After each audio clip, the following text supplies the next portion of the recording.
Hello friends. आज हम जिस बारे में बात करने जा रहे हैं वो है the reality of CBSE schools. Friends, India में करीब 16,000 सीबीएसई एफिलिएटेड स्कूल्स हैं जो कि इंडियन एजुकेशन सिस्टम में बहुत ही क्रूशियल रोल प्ले करते हैं। इन बड़े बड़े सीबीएसई स्कूल के पीछे रियलिटी क्या है, ये इस वीडियो में मैं आपको बताऊंगा। बेसिकली ये वीडियो दो पार्ट्स में डिवाइडेड है। पहले पार्ट में मैं आपको बताऊंगा कि इन सीबीएसई स्कूल की इनलीगल अर्निंग के तरीके क्या क्या होते हैं, और दूसरे पार्ट में मैं आपको बताऊंगा कि अंदर का एनवायरनमेंट क्या होता है, स्टूडेंट के साथ भी कैसा बिहेव किया जाता है। तो पहले पार्ट के साथ में शुरू करते हैं। फ्रेंड्स, ऑन एन एवरेज एक सीबीएसई स्कूल की 3 महीने की फीस 10,000 होती है, और कई स्कूलों में तो ये 20,000 के ऊपर भी होती है। और एडमिशन लेते समय आपसे प्रॉमिस भी करते हैं कि हमारे टीचर हाईली क्वालिफाइड हैं, बहुत एक्सपीरियंस्ड हैं और बहुत अच्छे से पढ़ाते हैं। और जब ऐसे प्रॉमिस आपको सुनने को मिलते हैं तो आप एडमिशन ले लेते हैं। लेकिन मैं यहाँ पर एक बात पूछना चाहता हूँ कि जब ये फ़ीस भी मुँह मांगी ले रहे हैं और इनके टीचर्स भी हाईली क्वालिफाइड हैं और एक्सपीरियंस्ड हैं, तो ऐसा क्या होता है कि मोर देन 90% स्टूडेंट को 6-7 घंटे स्कूल में बिताने के बाद में 3 घंटे कोचिंग में बिताना पड़ते हैं। 9, 10, 11, 12 के स्टूडेंट को 6-7 घंटे के स्कूल के बाद में तुरंत कोचिंग के लिए 3 घंटे के लिए भागना पड़ता है। लेकिन जब ये सवाल मैनेजमेंट से पूछा जाता है तो जब ये सवाल मैनेजमेंट से पूछा जाता है तो मैनेजमेंट कहता है कि स्टूडेंट का पर्सनल मैटर है।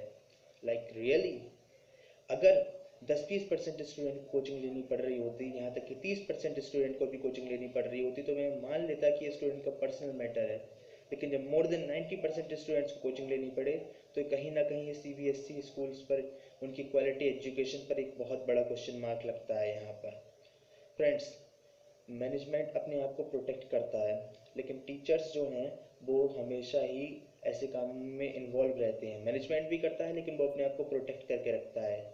उन्होंने एक लॉ बना रखा है जो सिर्फ डायरीज तक सीमित है, इसके आगे उसका कोई यूज़ नहीं होता, बस डायरीज में लिखा हुआ है ताकि उन पर कोई उंगली ना उठा सके।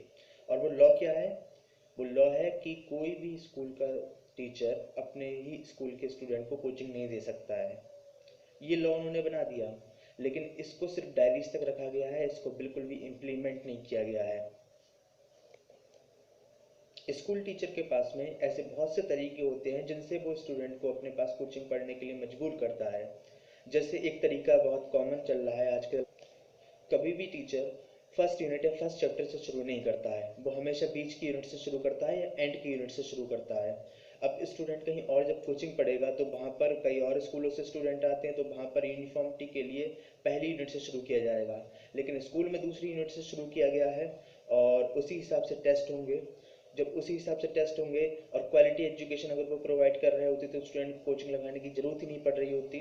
तो ना क्वालिटी एजुकेशन प्रोवाइड कर रहे हैं, और जब वो टेस्ट होंगे तो जाहिर सी बात है कि उनमें स्टूडेंट का पोटेंशियल के अकॉर्डिंग, वो अपने पोटेंशियल के अकॉर्डिंग परफॉर्म नहीं कर पाएगा और उसका स्कोर गिरेगा।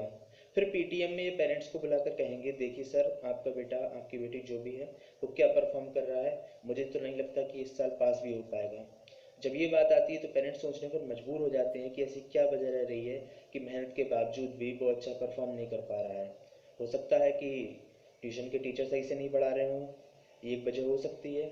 या ये भी हो सकता है कि दो टीचरों से पढ़ने के बाद में कन्फ्यूज़न हो रहा हो, तो वो सोचते हैं कि अब स्कूल तो बदल नहीं सकते 20 सेशन में आके, कोचिंग बदल सकते हैं, तो हो सकता है ट्राई कर लेते हैं कि सर के पास कोचिंग भेज देते हैं। अब दोनों जगह ही एक ही टीचर से पढ़ेगा, एक ही टीचर के गाइडेंस में रहेगा, तो अच्छा परफॉर्म करेगा, परफॉर्मेंस डेफिनेटली इम्प्रूव करेगा। अब इस सोच के साथ में पेरेंट्स उसकी कोचिंग स्कूल के टीचर से लगवा देते हैं। 90% में से कम 30-40% स्टूडेंट्स जो हैं वो स्कूल के टीचर से ही कोचिंग पढ़ने के लिए मजबूर हो जाते हैं। ये तो था टीचर की कमाई का तरीका। इसमें मैनेजमेंट भी पीछे नहीं रहता है, मैनेजमेंट बल्कि 4 कदम और आगे निकलता है। जैसे कि एक शर्ट जिसकी कीमत 500 रुपये है, 50 रुपये का स्कूल का लोगो लग जाने से उसकी कीमत 1500 हो जाती है। अब इसमें काफ़ी कमीशन स्कूल को भी मिलता है। और जब डीजल के चार्जेस बढ़ते हैं तो ये स्कूल की फ़ीस बढ़ा, बस की फ़ीस बढ़ा देते हैं। लेकिन जब डीजल कम होता है, सस्ता होता है, तब ये कभी भी अपने चार्जेस कम नहीं करते हैं। और साथ में ये group photo, annual day function, fete, इन सब इवेंट्स के नाम पर भी रुपए कमाते हैं। और इतना ही नहीं, मेन इनकी जो कमाई है वो बुक्स से होती है। जब नया सेशन शुरू होता है तो आपको ये लिस्ट दे देते हैं प्रेस्क्राइब पब्लिकेशन की और एक बुक स्टोर भी आपको प्रेस्क्राइब कर देते हैं और आपसे कहते हैं कि देखिए वैसे तो आप फ्री हैं, जहाँ से चाहें वहाँ से खरीद सकते हैं, लेकिन आपको प्रॉब्लम ना हो, इधर उधर भटकना ना पड़े, इसलिए हमने एक ये सजेस्ट कर दी है आपको दुकान, यहाँ से आप खरीदेंगे तो आपको सारी मिल जाएंगी। अब आप सोचते हैं कि हाँ चलो अच्छी बात है, मैं जहाँ से चाहूँ वहाँ से खरीद सकता हूँ। आप जाते हैं मार्केट में तो आपको सारे प्रेस्क्राइब पब्लिकेशन जो हैं वो एक ही दुकान पर नहीं मिलते हैं, या तो आपको भटकना पड़ेगा, या फिर जब आप उस बुक स्टोर पर जाएंगे जो स्कूल ने प्रेस्क्राइब किया है तो आपको बुक्स के साथ साथ में नोटबुक्स भी खरीदनी पड़ेंगी, जिनके साथ में वही होता है जो शर्ट्स के साथ में होता है। उनकी भी कीमत स्कूल का नाम प्रिंट हो जाने से 3-4 गुना ज़्यादा पड़ जाती है, और जिसका कमीशन स्कूल को ही मिलता है। इतना ही नहीं, ये आपकी प्राइवेट कॉन्फिडेंशियल इन्फॉर्मेशन जैसे कि आपका नाम, नंबर, पता, ये सब नेशनल कोचिंग इंस्टीट्यूट्स को बांटते हैं। जैसे इंडिया में जो बड़ी बड़ी कोचिंग हैं उन सबको आपकी इन्फॉर्मेशन देते हैं। अब ऐसा ये क्यों करते हैं? ऐसा करने के पीछे एक वजह इनकी सबसे बड़ी ये है कि जो बड़ी बड़ी कोचिंग सेंटर्स होते हैं वो इनके फंक्शंस में, जैसे कि इनके फेट हो गया या एनुअल डे हो गया, इन सब फंक्शंस में वो कोई ना कोई प्राइज स्पॉन्सर करते हैं, जिस वजह से ये हमारी प्राइवेट इन्फॉर्मेशन उन्हें देते हैं। और इसके साथ में स्कूल का भी नाम होता है, उन नेशनल कोचिंग इंस्टीट्यूट्स जो जो हैं उनकी वह एडवर्टाइजमेंट हो जाता है, और एक तरीके से उनका एहसान भी उतर जाता है। मतलब सबका फ़ायदा है, अल्टीमेटली नुकसान किसका है? स्टूडेंट्स का और पेरेंट्स का है।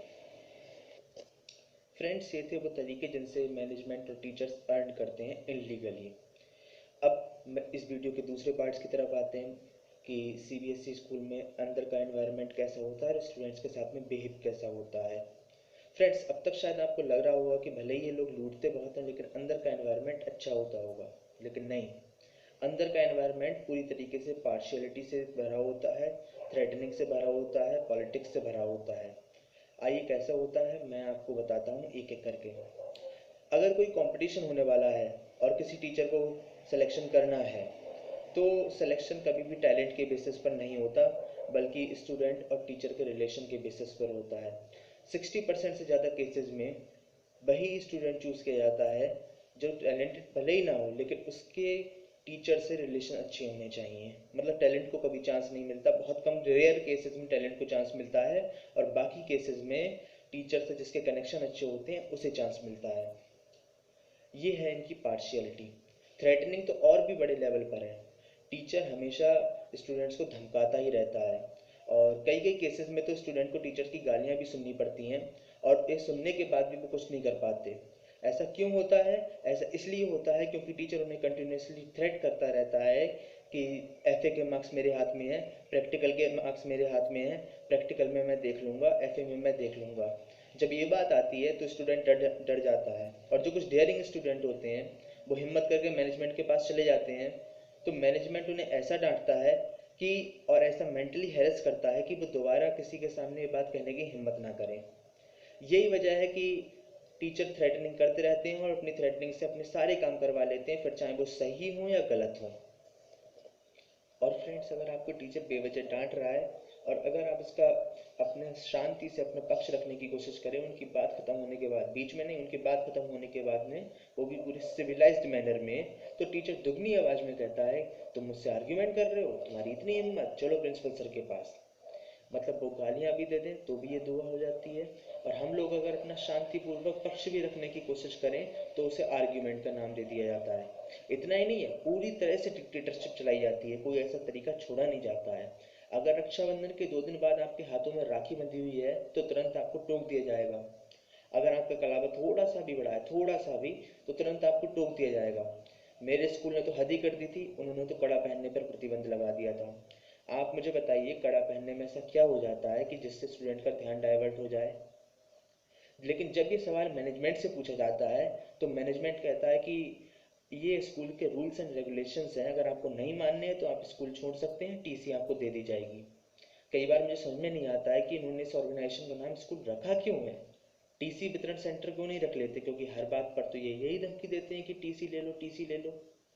और अगर एग्ज़ाम टाइम में, एग्ज़ाम से थोड़ा सा पहले, बोर्ड से पहले अगर ये क्वेश्चन उठा लिया तो आपसे कहेंगे कि हम आपका एडमिट कार्ड नहीं देंगे अगर आपने ऐसी हरकतें बंद नहीं की तो। मुझे तो इन सवालों को पूछने के पीछे ब्लैक कैरेक्टर सर्टिफिकेट इशू होने की भी धमकी मिल चुकी है।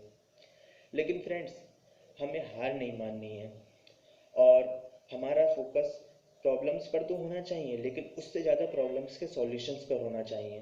तो आइए एक नज़र डालते हैं कि इन प्रॉब्लम्स के सॉल्यूशन क्या है। सबसे पहली बात फ्रेंड्स, जितना हो सके कोचिंग को अवॉइड करने की कोशिश करें। और अगर कोई टॉपिक समझ में नहीं आ रहा है तो अपने स्कूल के टीचर से बार बार पूछें। आपने पूरी फीस दी है और उसकी सैलरी आपकी फीस से ही मिलती है, तो उस आपका पूरा राइट है उससे सवाल पूछने का, उससे टॉपिक पूछने का। और अगर फिर भी समझ में नहीं आए तो ऑनलाइन रिसोर्सेज का यूज़ करें। एक ऑनलाइन रिसोर्स, बहुत अच्छा ऑनलाइन रिसोर्स है एग्ज़ाम फियर।